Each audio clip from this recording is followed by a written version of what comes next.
Hi guys, আসসালামু আলাইকুম। সবাই কেমন আছেন? আশা করি সবাই ভালো আছেন। আলহামদুলিল্লাহ আমি ভালো আছি। চিকেন নিয়ে আসলাম, আস্ত চিকেন আনছিলাম। এটা যে বুকের মাংসটা, তুল মাংসটা, এটা রেখা দিছি কিমা করার জন্য। কিমা কইরা কি করব নেক্সট ভিডিওতে দেখাইবো। আজকে এই যে মুরগির রান আর এই যে মুরগির ডানাগুলো নিছি, এগুলা দিয়ে পালন শাক দিয়ে রান্না করব। জানি না কেউ খাইছেন কিনা, আমিও খাই নাই কোনো সময়, ফার্স্ট টাইম আমি ট্রাই করবো। তো আমি মাংসটা কাইটা পরিষ্কার করে নিই, তারপর দেখেন কীভাবে রান্না করি কী করি। আশা করি স্বাদ হইব। মাংসটা একটু ছোটো ছোটো করে কাইটা নিতেছি, তাহলে মশলা ঢুকতে ভালো হইব। মশলা ঢুকলে মাংস যত ছোটো করা যায় তত স্বাদ লাগে রান্না করলে। গাইস, এই জায়গায় আমার মুরগি পরিষ্কার করা হয়ে গেছে। আমি মুরগিটা ধুয়ে রাখতে দিচ্ছি। এই হচ্ছে আমার পালং শাক। এটা হচ্ছে প্যাকেটের স্পানিয়া বলে, পালং শাকের স্পানিয়া বলে প্যাকেটের। এটা মার্কেটে, সুপার মার্কেটে সবসময় পাওয়া যায়। এটা দিয়ে আমি মুরগিটা রান্না করবো।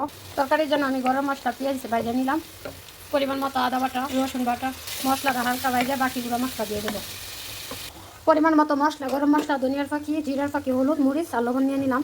মশলাটা দিয়ে আমি একটু কষিয়ে নেবো। মশলা কষানো হয়ে গেছে, দিয়ে দিলাম মুরগিগুলো দিয়ে এখন কষিয়ে নেবো। এই জায়গায় মুরগিটা আমি ভালো করে কষিয়ে নেবো। এখন ইয়ামি হবে পালং শাকটা। মুরগি রান্না আমি মুরগিতে পালং শাক ফার্স্ট টাইম খাবো, ফার্স্ট টাইম। জানি না কেউ খাইছে কিনা, আমি ফার্স্ট টাইম রান্না করতেছি। ইনশাল্লাহ স্বাদ হবে। জাগে রান্না বাইরেছে না এখনই। এই জায়গায় আমার মাংস কষানো হয়ে গেছে দেখো। এখন আমি এই যে পালং শাকগুলো এগুলো দিয়ে একটু কষিয়ে ঝুল দিয়ে দেবো। এখন পরিমাণ মতো ঝুল দিয়ে দেবো। এই তো ঝুল দিয়ে দিলাম। এখন এটা আস্তে আস্তে জাল দিয়ে রান্না করবো। আর এই জায়গায় পালং শাকগুলো কিন্তু সিদ্ধ বরফ হইলে যাইতেছে। দেখা যাক রান্নাটা কেমন হয়। গাইস, এই দেখো আমার পালং শাক দিয়ে মুরগির তরকারিটা কীরকম হয়েছে, খাইলে বোঝা যাবে।